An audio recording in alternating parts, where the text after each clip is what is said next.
going on, guys? Welcome to the Talking Pigskin Week 4 edition. I can't believe we're already through the first quarter of the season. It has been some great football, especially last week with all the 1 o'clock games being having very close finishes, and I loved every second of it. Especially with the Jets winning. I didn't expect that at all. The way they dominated the Dolphins, that was very pleasing. As much as I want the team to get the first pick overall for next year's draft, I do also want to see them win a few games, and thankfully last week was one of them. All was good to see a division rival get beat, and I'm not going to expect it to continue for much longer, but I'll take it. And as a Jet fan, wins come at a premium, so I'm not going to complain about it. But my upset of the week was Pittsburgh. No, sorry, the upset of the week was Saints. Sorry about that. Saints did beat the Panthers. However, my lock was Pittsburgh, and unfortunately, they crumbled against Bears. Totally didn't see that coming. I'm sure many of us didn't. So it is what it is. That's why we love the National Football League. With all that being said, let's move on to Week 4 picks. And the very first game we have is tomorrow night, where Green Bay will take on the Chicago Bears. Now, Bears coming off a win. They probably feel really good about themselves. I'm just not sure they can take that to Lambeau Field and upset the Packers. I think Aaron Rodgers played superb last week after a pretty shaky first quarter, but his receiving core was hurting last week. He expects to have everyone back, and I think the Packers will easily dominate this team, so Packers will easily win. Let's move on to Sunday's games, and the very first game we have is at 9 o'clock again in London. This time it'll be the New Orleans Saints taking on the Miami Dolphins. Now, this is going to be a tricky game. I know the Dolphins are underdogs, but I expect them to bounce back against this team, especially after the way they got humiliated against the Jets. Drew Brees had a great game last week against the Panthers defense. The Dolphins actually have a good defense, but I'm not sure if they were able to hold Drew Brees in check, so I'm going to go with the Saints to beat the Dolphins. And then we have the 1 o'clock games, and we're going to start with the New York Jets taking on the Jacksonville Jaguars. Now, no one expected the Jaguars to put up 44 points last week against the mighty Ravens, but they did. And they stormed the Ravens out of the field from first quarter and on. This was of demolish and of a very good team, so I'm not sure how that's going to put an negative effect on the Ravens, but we'll see about them. But as for the Jaguars, they're flying high. The only downside of that is they actually played in London last week, and I'll have to fly back to the East Coast to take on the Jets. And that's why I give the Jets a shot, because being at home, coming off a good win, they can actually take on a team that might be a little jet-lagged, as I say. And Josh McCown has been playing great. We didn't expect that from him as well. The defense actually showed up last week, so hopefully they'll be able to keep it up. But yeah, shocker, I'm actually picking the New York Jets to win this week. Let's see, what's the next game? We have the Buffalo Bills taking on the Atlanta Falcons. This game is a mismatch all over the field. I don't think the Bills secondary can contain that high-octane offense the Falcons possess. Bills need to get LaShawn McCoy and Mike Tolbert involved as much as possible, even though the Falcons' defense is much faster on defense now.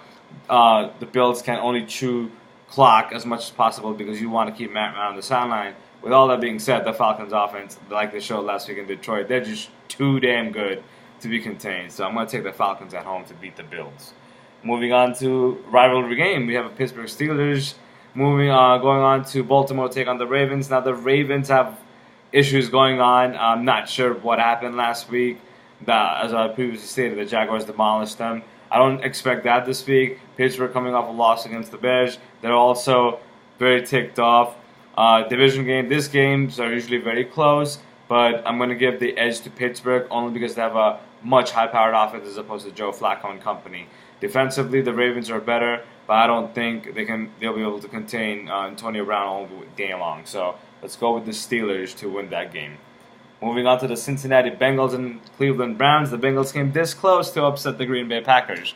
Their offense finally woke up, scored some touchdowns. Dalton and AJ Green need to connect more. So I believe that against the weak Browns team, they should be able to drop about 30, 35 points and be able to easily win that game. The Browns, DeShone Kizer hasn't been bad. However, they're just an overall bad team. They just can't compete with most teams in the NFL. And I think they're a couple of years away from any sign of hope, as I say. So we'll give the game to the Bengals. Moving on, we have the Los Angeles Rams at the Dallas Cowboys. Now, I know Todd Gurley came out after that great game he had last Thursday night and said that they will be able to take on the Cowboys and probably beat them.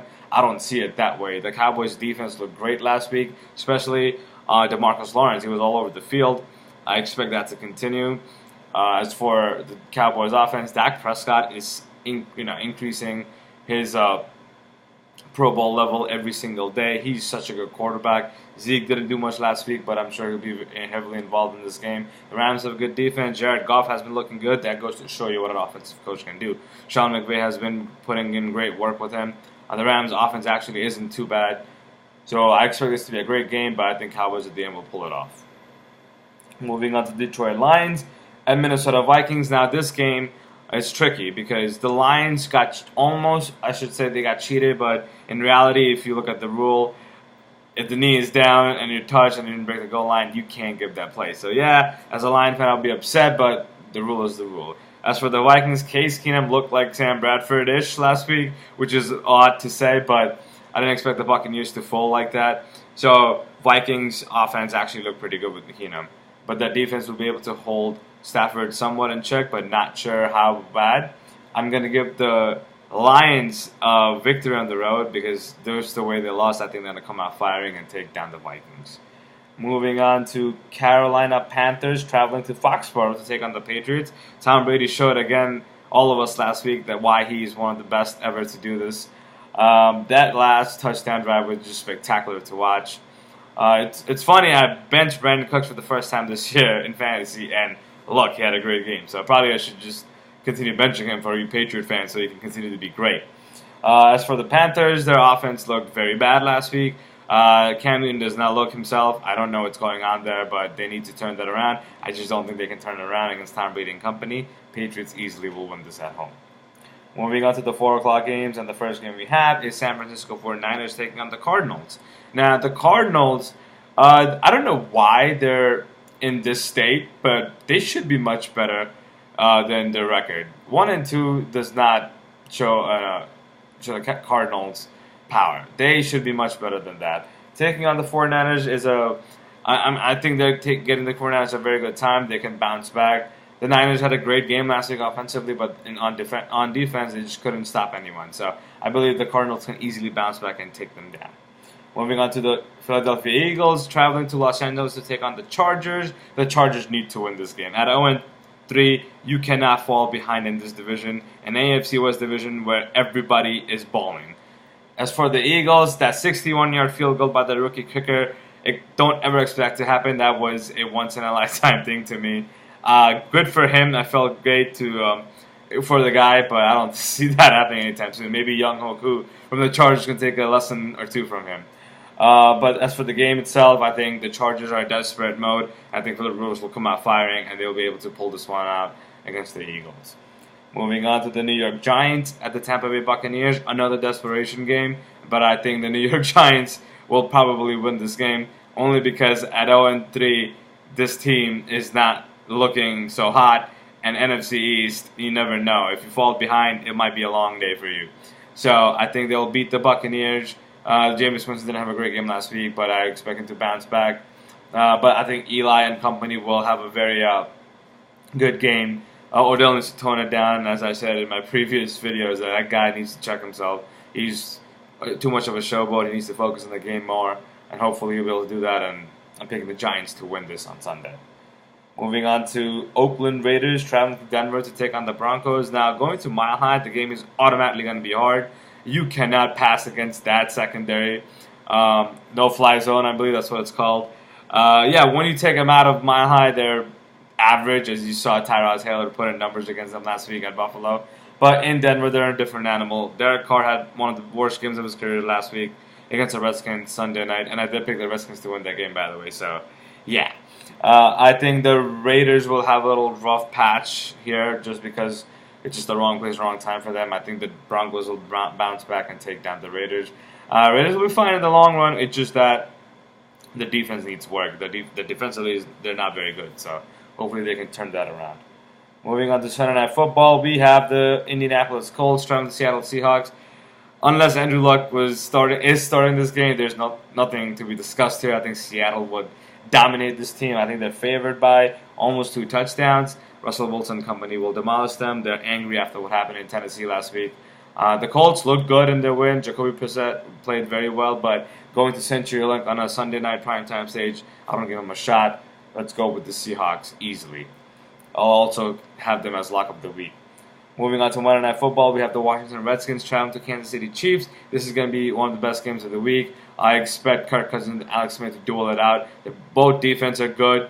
They're not great. They'll be able to keep each other in check. But I think it's going to come down to the quarterback and play, and I'm going to give the shot at Alex Smith and Arrowhead and Kareem Hunt. Don't forget Chris Thompson on the Redskins side. This is going to be a great game to watch, but I think the Chiefs will pull it off at the end. So there you have it. These are all 4 Week 4 picks. The lock of the week is the Seattle Seahawks, and I'll go with the New York Jets, believe it or not, as an upset because the Jaguars are actually favored. Like, comment, subscribe, share. I'm sorry if my voice is a little down. I was out all day. Didn't get a chance to do the video earlier, so excuse me for that. Please like, comment, subscribe, share. Let me know what you think of these picks, and I'll see you guys next week with Week 5 picks. So, see you soon.